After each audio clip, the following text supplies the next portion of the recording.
ক্ষমতায় গেলে শরিয়া আইনে দেশ চালাবে না, প্রচলিত ইংরেজদের আইনে দেশ চালাবে। ওদের গোমর তো ওরাই ফাঁস করছে, দেখছেন আপনারা। ক্ষমতায় গেলে শরিয়া আইনে দেশ চালাবে না, প্রচলিত ইংরেজদের আইনে দেশ চালাবে, বলে না? বাকিটা দেখবেন ইনশাল্লাহ। তারা তো শরিয়া আইনই মানে না, তো তাদের ভোট দিলে যা হবে, বিএনপি কে ভোট দিলে তা হবে, এনসিপি কে ভোট দিলে তাই হবে। একটি দল প্রচার করে তাদেরকে ভোট দিলে জান্নাতে যাবে বলে প্রচার করছে। তারা তো শরিয়া আইনই মানে না, তো তাদের ভোট দিলে যা হবে, বিএনপি কে ভোট দিলে তা হবে, এনসিপি কে ভোট দিলে তাই হবে। আমার বয়স 17, আমার মাথার চুল পেকে গেছে অধিকাংশ, আমি কি কলম ব্যবহার করতে পারবো? অবশ্যই, আলকাতরা ছাড়া যে কোনো রঙের কলম ব্যবহার করতে পারবো। মাহফিলের কালেকশনের জন্য মাদ্রাসার কর্তৃপক্ষ ছোট ছোট বাচ্চাদের মানুষের দুয়ারে দুয়ারে পাঠায়, এটি কি ঠিক? না, এটা দেখতে খারাপ লাগে। আর ছোট ছোট বাচ্চারা যদি বাল্যকালেই মানুষের ঘরে ঘরে হাত পাতে, তো ওদের মধ্যে হীনমন্যতা সৃষ্টি হবে যে আলেম হলে মাদ্রাসায় পড়লে হাতি পাততে হয়। এই সংস্কৃতিটা বদলানো দরকার। স্বামী যদি পকেট খরচ না দেয়, কিপটামি করে, তো তার পকেট থেকে মাঝে মাঝে না বলে টাকা নিলে গুনাহ হবে? গুনাহ হবে, মাত্রায় কম। আমার স্বামী অনেক হিসেবি, আমি তার পকেট থেকে না বলে টাকা নিয়ে দান করলে কি আমি সওয়াব পাবো? এটা না করাই উচিত। তারপরে যদি স্বামী যদি হার কিপটা হয়, তাহলে বিষয়টা ভিন্ন। আমি একটি বিয়ে করছি, এখন আমি যদি মারা যাই, আমার স্ত্রী যদি আরেকটা বিয়ে করে জান্নাতে যাওয়ার পরই স্ত্রী কোন স্বামীর সাথে থাকবে? প্রথম স্বামীর সাথে না দ্বিতীয় স্বামীর সাথে? প্রথম স্বামীর সাথে। প্রথম স্বামী যদি মুমিন হয় বেহেশতে যায়, তো স্ত্রীও যদি মুমিনা হয় তো দ্বিতীয় স্বামীর সাথে না, প্রথম স্বামীর সাথেই জান্নাতে তার মিলন হবে। যে সমস্ত লোকেরা লালনের আকীদা বিশ্বাস করে, তাদের হুকুম কি? তারা মুসলমান না। কারণ লালন মুসলমান ছিল না হিন্দু ছিল, এটার কোনো প্রমাণ নাই। আর তার লালন মতবাদ একটা ধর্ম, যে ধর্মটা বাংলাদেশে প্রচার করে ভণ্ড বুদ্ধিজীবী ফরহাদ মজহার,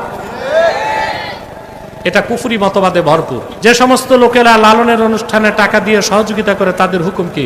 তাদের তওবায়ে নসুহা করা উচিত। যারা লালনের অনুষ্ঠানে যায়, তাদের হুকুম কি? তারা যদি অনুষ্ঠানে শুধু যায় গুনাহগার হবে, আর যদি অনুষ্ঠানে সহযোগিতা করে কুফর হতে পারে।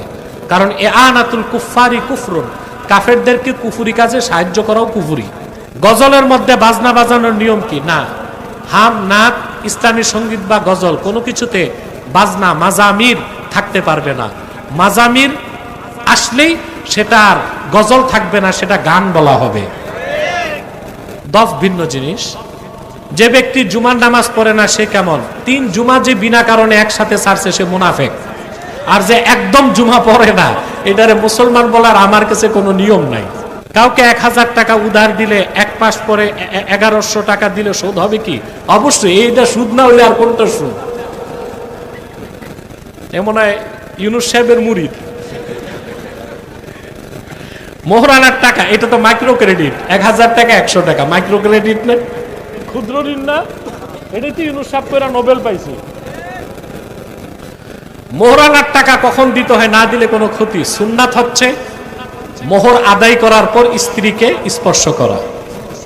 আর যদি আপনি না দিতে পারেন, মৃত্যুর আগে হলো স্ত্রীকে বুঝাই দিতে হবে। আর খুশি মনে স্ত্রী যদি মাফ করে দেয় ভিন্ন কথা, তবে ইমোশনাল ব্ল্যাকমেল করে স্ত্রী থেকে মাফ নিবেন, এটা চলবে না। দ্বিতীয় বিবাহ করলে প্রথম বিবির অনুমতি লাগবে কিনা? অনুমতিটা জরুরি না, ইনসাফ করা জরুরি।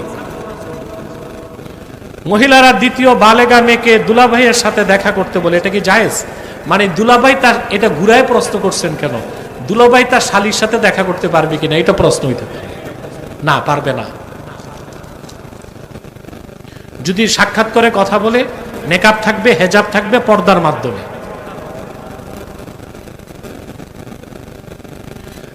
জান্নাতে পুরুষরা হুর পাবে, তাহলে যেই মহিলার স্বামী জাহান্নামে, কিন্তু সে জান্নাত, তখন সে কি হবে? বেহেশত এমন একটা জায়গা যেখানে কিছু চাইলে না পাওয়ার কিছু থাকবে না। আল্লাহ কোনো না কোনো ভাবে মহিলার আশা পূরণ করে দিবেন।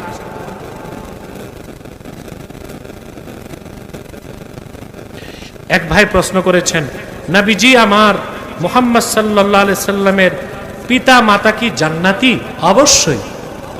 আল্লাহর হাবিব সাল্লাল্লাহু আলাইহি সাল্লামের সম্মানিত পিতা আব্দুল্লাহ, মাতা আমেনা বেহেশতি, জান্নাতি, মুমিন। অনেক ওটার জবাব তো আমি দিয়ে রাখছি বহু আগে, ওটা দেখো নাই তুমি? ওই পচা মানুষটার কথা তুলছো কেন?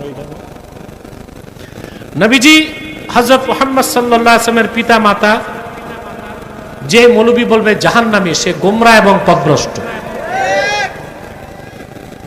প্রিয় ভাইরা, বহুত কথা হয়ে গেল, আমি আবার কি আলামিন আমার স্নেহের আল্লাহ তার কিসমত খুলে দিয়েছেন, সৌদি আরবিয়াতে রিয়াদে আছে, সে উপস্থিত হয়েছে। অনেক বছর তো থাকতে পারেন এই মাহফিলে, তার মা তো ইন্তেকাল করছে কিছুদিন আগে, দোয়া করবেন। জামাল উদ্দিন ভাইয়ের ছোট ভাই জসিমউদ্দিন অনেক অসুস্থ, তার জন্য দোয়া করবেন, হাসপাতাল আছে। কবরবাসীদের জন্য আমি দোয়া করব, মাহফিলের জন্য যারা খেটেছে, গতকালকে সভাপতি নাসির উদ্দিন, এই তো দোয়া করবেন। আজকে আমার সেনের আওলাদ আছে, তার জন্য দোয়া করবেন।